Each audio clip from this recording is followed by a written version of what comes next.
दोस्तों नमस्कार। मैंने पीछे वीडियो बनाया था विद्यालय सहायक और विद्यालय परिचारी के वैकेंसी के संबंध में। फिर बीच में क्या हुआ, मैंने पीछे वीडियो बनाया था विद्यालय सहायक और विद्यालय परिचारी के वैकेंसी के संबंध में। फिर बीच में क्या हुआ कि उसका नोटिफिकेशन कोई कन्फर्म नहीं मिल पा रहा था, जिसकी वजह से हम आपको अपडेट नहीं दे रहे थे। लेकिन जब हम पीछे उसमें जा कर के देखा तो उसमें बहुत सारा कमेंट था, इतना सवाल था, सवाल का मैंने बौछार किया हुआ था वहाँ कि सर विद्यालय सहायक और विद्यालय परिचारी की जो वैकेंसी है उसका अपडेट क्या है, बताइए, बहाली होगी कि नहीं होगी, आवेदन करना है कि नहीं करना है, ये खबर सच्ची है कि झूठी है, सरकारी है कि नहीं है, मैट्रिक वाला करेंगे कि इंटर वाला करेंगे, डोमिसाइल इसमें लागू है कि नहीं है, किस ज़िला में कितना है और किस ज़िला में आवेदन करें, रहने वाले हैं बेगूसराय के तो क्या मधुबनी में करें कि नहीं, रहने वाले हैं गया के तो नवादा में करें कि नहीं। इतना सारा सवाल था कि मैंने सोचा कि चलिए हम आपको एक ऑफिशियली अपडेट आपको लेकर के आते हैं। मैं आपको ये बता दूं कि ये वैकेंसी जो है वो अविलंब आने ही वाली है और नोटिफिकेशन भी हो गया है और वित्त विभाग से उसका अप्रूवल मिल गया है। तो चलिए हम चरणबद्ध बताते हैं। विद्यालय सहायक परिचारी के लिए नई नियमावली तैयार हो गया है।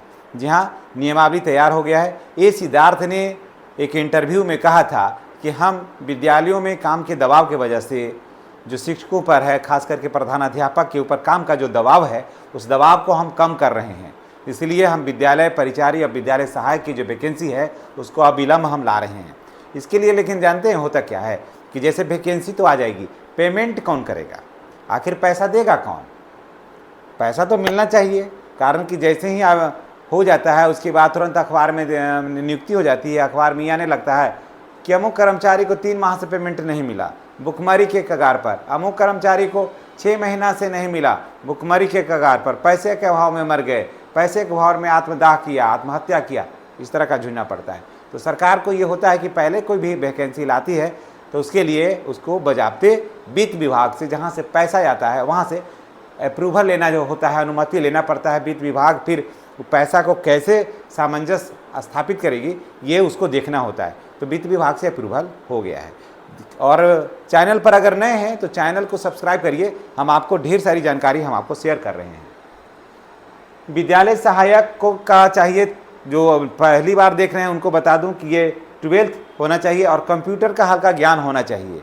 जी हाँ, कारण कि बिहार में विद्यालयों में डीबीटी करना होता है, टोटल आंकड़ा उस पर करना होता है, इस शिक्षा को उस पर टोटल रिकॉर्ड अपलोड करना होता है। तो उसमें कंप्यूटर का बहुत ज़्यादा नहीं, हल्का जानकारी होना बहुत ज़रूरी है। और यानी कि आईए होना चाहिए, यानी 12th होना चाहिए और कंप्यूटर का हल्का जानकारी होना चाहिए। विद्यालय परिचारी के लिए सिर्फ 10th पास होना चाहिए। ठीक है, अब पद की बात मैं कर लूँ तो विद्यालय सहायक के लिए है 6421 पद है विद्यालय सहायक के लिए। अब विद्यालय परिचारी के लिए है 1100 पद है। चलिए अब तो जान लिए कि कितना के लिए आवेदन होगा। तो परिचारी के लिए आवेदन होगा 1100, अब विद्यालय सहायक के लिए आवेदन होगा 6421। अब सवाल ये उठता है कि आवेदन कहाँ करना है। अब आपके सवाल की तरफ हम चलते हैं। उसमें कमेंट में था कि आवेदन कहाँ करें। जी हाँ, आवेदन कहाँ करें, तो आपको मैं बता दूं कि आपको आवेदन अपने ज़िला में करना होगा। ये नहीं कि आप रहेंगे जहानाबाद के और कर दीजिएगा अरवल में, रहिएगा अरवल के और कर दीजिएगा पटना में, ऐसा नहीं होगा। है औरंगाबाद के और कर दीजिएगा या के नालंदा में, ऐसा नहीं होगा। जिस ज़िला के आप हैं, जहाँ से आपका आवासीय बनता है, वहीं आप आवेदन कर सकते हैं। इसका हो गया आपका क्लियर बिल्कुल। अब फिर अगला है कि एग्ज़ाम होगा या नहीं होगा। तो मैं आपको बता दूं कि एग्ज़ाम होगा। जी हाँ, एग्ज़ाम होगा। इस पर थोड़ा संदेह है, लेकिन इस पर एग्ज़ाम बिल्कुल होगा। ठीक है, फिर अगला ये होता है कि सरकारी है या नहीं है।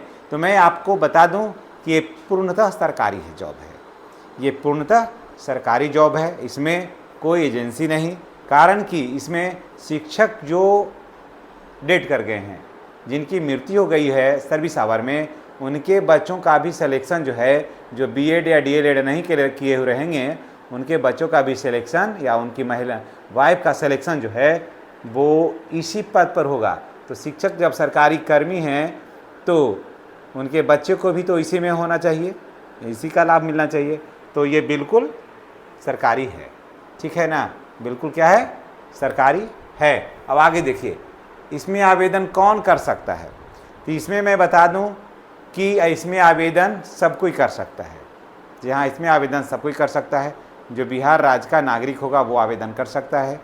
और इसमें आवेदन करेगा कौन, शिक्षक के आश्रित, और बाकी सभी लोग आवेदन इसमें कर सकते हैं। इसमें महिला भी कर सकती हैं, पुरुष भी कर सकते हैं, विकलांग भी कर सकते हैं, सभी कोटि के लोग इसमें आवेदन कर सकते हैं।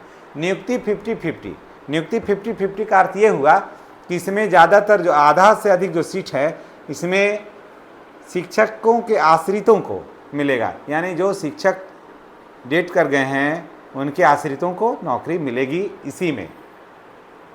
देर का कारण क्या है, देर का कारण ये हुआ कि इसमें वित्त विभाग से अनुमति लेना था, तो वित्त विभाग से अनुमति नहीं मिल पा रहा था, इसलिए इसमें देर हो गई। लेकिन अब ज़्यादा देर नहीं होगी।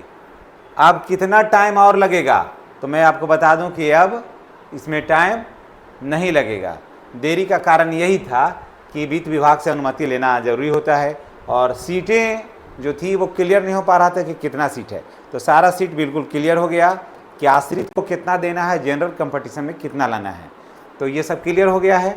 और अब कितना टाइम और लगेगा, तो अब टाइम ज़्यादा नहीं लगेगा, आप थोड़ा सा वेट करिए, बहुत जल्द आपको इसकी सूचना भी हम आपको देने वाले हैं।